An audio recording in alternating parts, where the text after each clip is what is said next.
All right, so good afternoon, good morning, good evening. This is, I'll name this segment later, GTG spits that grease, etc., etc., etc. You guys know the routine. If the title hasn't given me away yet, ladies and gentlemen, I'd like to ask you a question, one of many that I seem to find myself doing. Is PPP, or Triple P as I like to call them, evil for taking advantage of Darksydephil? Now, the time that I'm recording this, the Kino Casino arc isn't actually done yet. We're actually getting ready to go into Smart Guys 3.0. Ralph is the first confirmed guest. PPP, Kino Casino is still actively in play here.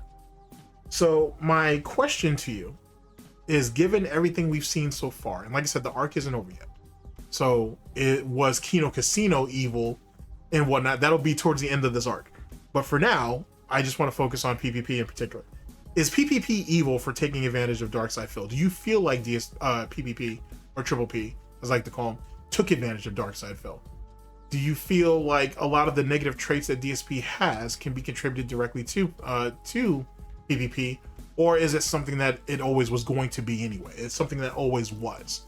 It's not like he manifested or whatnot. He may have encouraged it. He may have even nurtured it, if you will, and enabled other negative traits that Phil may have had that we didn't give enough credit or credence to. How do you feel about that? So we can go through some of the positives and negatives, to be honest, because if you wanted to look at some of the positives, if you want to even say that, it's very clear that PPP wanted DSP to get out of the Snort fort. He wanted him to interact with other content creators. He wanted to branch out. He wanted him to expand his reach. Those are actually things that his detractors, trolls, haters, critics have been saying for a long time. It's actually pretty good advice, but of course DSP doesn't take good advice. He wanted DSP to be able to open his mind up to other types of content, to show range, which DSP does not have, and to try to come to the understanding, very clear understanding, that what he's doing now will not be self-sustainable 10 years from now, 5 years from now. To be honest, we'll see how Phil does in the next 3 years if he lives that long, to be honest. I think PPP wanted him to see that he could have more if he was willing to do more. So that's an example of positives. As it pertains to negatives, holy fuck, I don't know if you can actually blame PPP for the negatives, to be honest. DSP always had those tendencies, behaviors, mannerisms, or whatever, and he was just looking for someone to justify them, to be honest. And that's what PPP did innately, or well, initially or uninitially, well, inadvertently or purposely, I should say. And I think that's really what it kind of comes down to. I think did PPP have some negative traits that he embellished onto Phil? Yeah, but I would also argue that they weren't traits that DSP didn't already exhibit, to be honest. I don't think, let's say that. So you have the begging, you have the drama content. Well, the justification of the begging, my liege, you're owed this. The drama content, which is actually probably a positive. It's probably a net positive for everybody involved in that one. But I would also say the content is still trash without PPP. Like, if you were to say that there were any negatives outside of the begging, it's really the content itself, which, not that there was much content there in the beginning, but DSP became so self-reliant on PPP and Kino Casino that he wasn't really able to do much else. Like, you can tell even now, he's looking for reasons not to do gaming, if not only in small bursts. If he can carry on a show where he can react to something, or he can interview somebody, or he can do this, he can do that, he would much rather do that than actually play games, and he thinks that it would carry him further. I think PPP gave him a taste of it, and DSP tried to gobble it all up, or, the usual, that whole usual situation: touch but don't touch, but then touch and don't taste. Well, taste, don't swallow, so on and so forth. You know what I'm saying? Like that. That's not the full analogy, by the way, but you get my drift. It kind of falls into that category where he basically coached DSP to drift further and further to the forbidden fruit, and said, you know, hey Phil, you got to be careful. You may not want to indulge in that too much, and DSP did. I think the contradiction is that Phil himself had put those stipulations out there. PPP was just regurgitating to him all the things that DSP said he didn't want to do. But gradually over time, PPP was able to get him to, hey Phil, this is the line, but this is what's over that line. And DSP willingly stepped over it. So to sit there and for DSP to sit there and say now that the thing with his wife is a negative and it's all PPP's fault and he should have respected her, this, that, and the third, no, that respect started with you. And the moment it was established that you were willing to do whatever it took for the almighty dollar, your wife, your marriage, your relationship be damned. You know what I'm saying? PPP didn't make you go over that line. You actively allowed that to happen. And he constantly had PPP constantly had DSP do that over and over and over again. Now, do you think of that as a negative or is that evil? If DSP really had the morals and values that he says he does, he wouldn't have allowed that to happen. He wouldn't have allowed him to allow that to happen. I can't put that on PPP's shoulders, dude. If you want another biblical reference, that's like the Adam and Eve situation with the forbidden fruit shit. You know what I'm saying? Just because PPP was the snake, doesn't mean that he's the one. He didn't make Eve eat it. He's like, hey, that fruit over there that God told you not to eat, man, this is what you might get if you actually bite into it. It is what it is. It's up to you, though. So it's completely on you. I'm saying it's your choice. You know what I'm saying? You can continue living the way that God has allowed you to live and so on and so forth, and you can be happy with that. Or maybe you could have more. Maybe.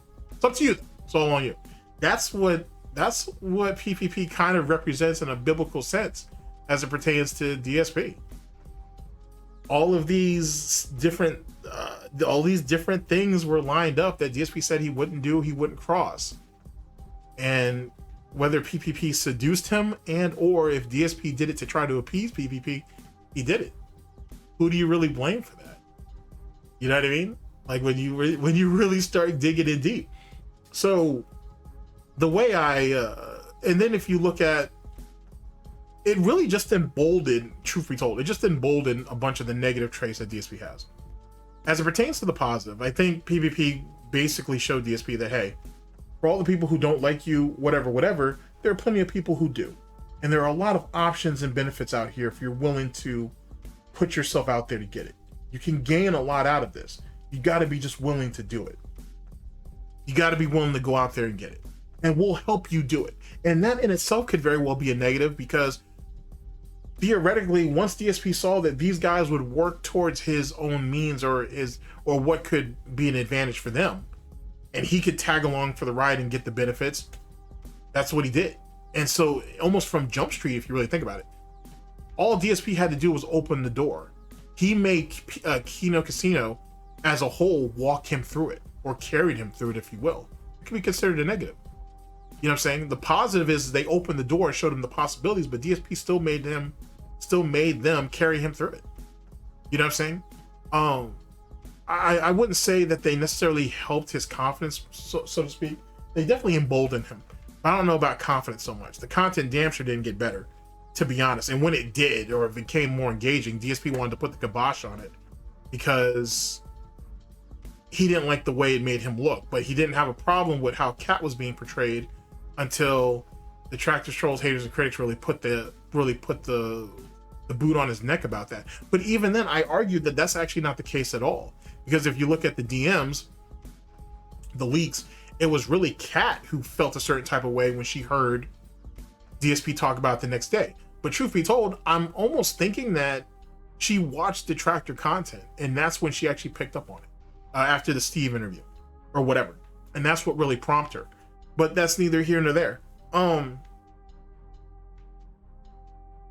It's a really interesting conversation. You know what I'm saying? This is something I should probably pose to like Declan or Proper or James Lesser. Shit, fucking Asian GTG, man. If I bring him up to speed, if he's not already up to speed already, that would be interesting to hear what some of these people's thoughts are on it.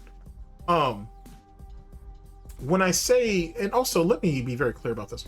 When I bring up the point, the idea or the concept of evil, right? It goes back to one of my favorite lines that Loaded Lux has said, "But isn't it evil to live backwards?" Right? You know what I'm saying? Let me throw that back out there just to make sure you guys catch it. Isn't it evil to live backwards? And when you think about that, and I think about what PPP was trying to do compared to what was done, and then the repercussions of that, it's literally living backwards. It was literally DSP going through all these negative traits, some of these negative traits, I should say, that he knows are going to be a deficit to him. But because he has someone else there to guide him through it, and in a lot of ways, arguably, he can blame for those behaviors later. He didn't mind going back to the ass backwards piece of shit Darksydephil that he is. Hell, DSP's out here, quote unquote, threatening that he wants to bring back the King of Hate mantra, the old Phil, and get into this internet blood sports and go ahead and start laying everybody down. I wish he would. But he out here almost like he making a threat about that shit, like he really ready to pop off.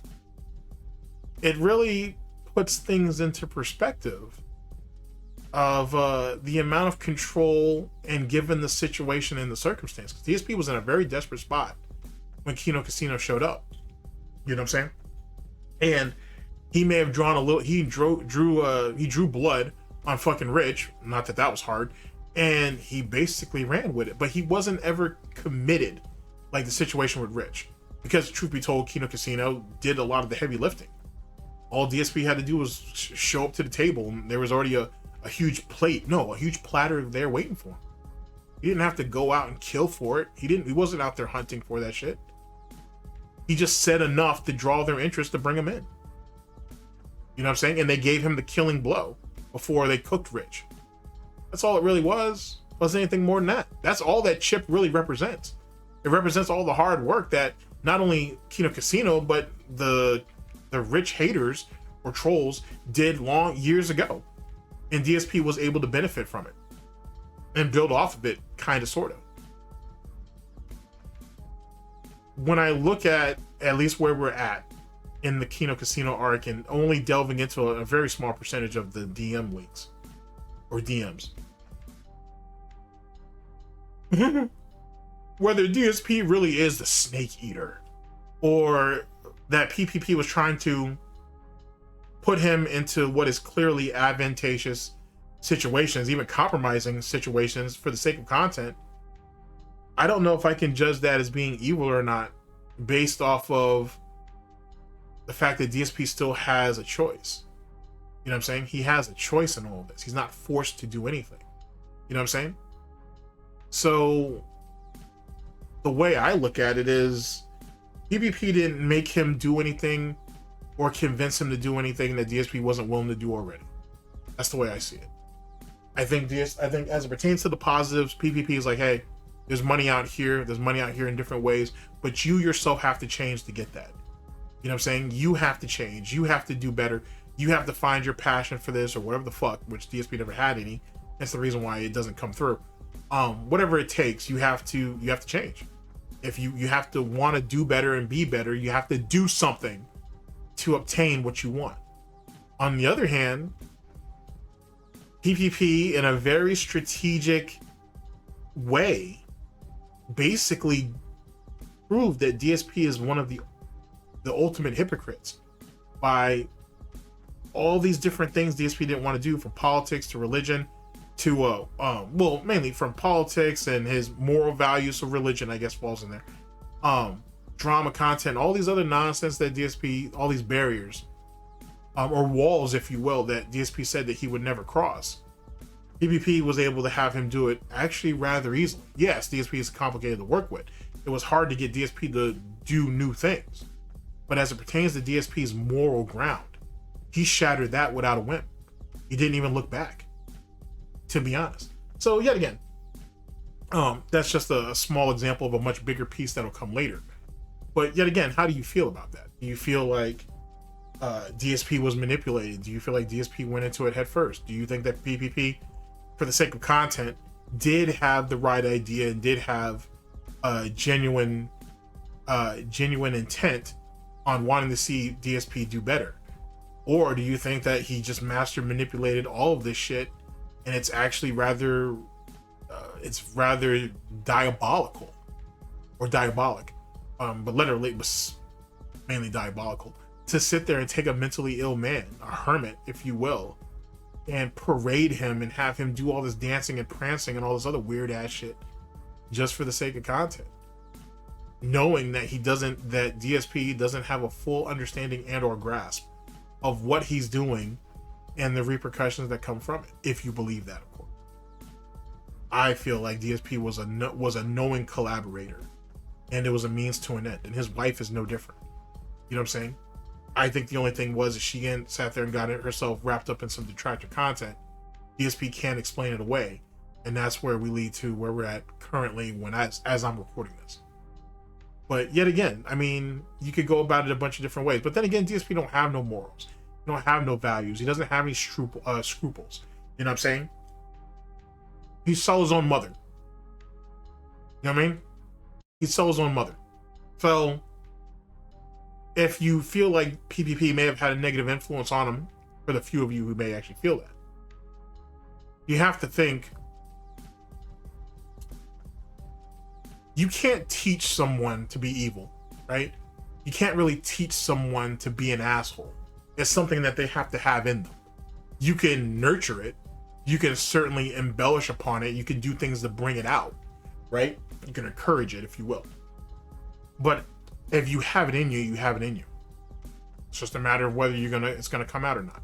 It goes back to one of the things that I guess you could say one of my OGs on the street used to say a lot, where he's like, anybody and everybody can be a killer. It's just a matter of the situation that helps bring that shit out. You know what I'm saying? Anybody can pick up a gun, can pick up a knife, and in a split second make a decision that can change their life and literally end someone else's. No one can say they don't have that in them. It's all about the situation and the circumstance. It's being pretty graphic and pretty extreme, but it's true. Well, this goes the same thing with DSP. Situation and circumstance. It's all it takes. Doesn't take much more than that. So anything that PPP, quote unquote, made him do, whatever lines that he crossed, whether at PPP's encouragement or not, he already had it in his head to do it anyway. He was looking for justifiable cause. And truth be told, DSP has always been like that. DSP has made plenty of bad decisions, but he didn't care because he always thought he could blame it on someone else or blame it on something else to make it happen, to allow himself to move forward, to get what he wants. Why is this any different? You know what I mean? But yet again, we could start going into a deeper, more philosophical way of going about it. But let's just keep it basic for right now. We can always build off this later. That's the whole point of these. I'll name these segments later, or whatever. They're meant to be built off of to build to a much larger conversation later on down the line. Streaming should be fun. In any case, what do you guys think? How do you guys feel about it? Is PPP evil? You know what I'm saying? Do you feel that he has done evil things? He's become the forbidden serpent and whatnot to get DSP to bite on, to devour the forbidden fruit? And is DSP better or worse for it? You know what I'm saying? You feel like if it wasn't for PPP, we wouldn't have the DSP we have today, even though, truth be told, the DSP we have today isn't too different from a DSP that we've seen in the past at one time or another. Or am I overthinking? I'm good for that. I'm good for that. But what do you guys think? How do you guys feel? This is, I'll name this segment later, GTG Spits That Grease. I really like these conversation type situations. And I'll catch you guys for the next one. Take care of yourselves, people. Later.